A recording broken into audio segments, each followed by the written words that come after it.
સુત પુરાણીજીએ કહ્યું, સુત પુરાણીજી કહે કે જન્માંતરે ભવેત પુણ્યમ તદા ભાગવતમ લભેત. જો ભાગવતજીની પ્રાપ્તિ માટેની એક સરળ વાત તો એ છે કે ભગવત કૃપાથી થાય, પરંતુ લૌકિક મનુષ્યોને આ વાત સમજાતી નથી. એમના માટે થઈને એક વાત એવી રાખી કે ભાઈ તમારું પુણ્ય પાકે તો ભગવાન મળે, ભગવાનની કથા મળે.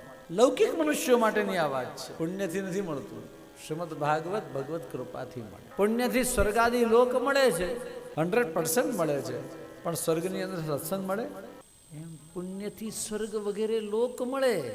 શ્રીમદ ભાગવત મળે કે ભગવાન મળે એની માટે માત્ર પુણ્ય એ કામ નથી કરતું, ભગવત કૃપા. હા, પુણ્યના લીધે કદાચ એવું બને કે ક્યાંક કૃપાની છાંટ મળી જાય, તે કૃપાના લીધે પછી ભાગવત મળે.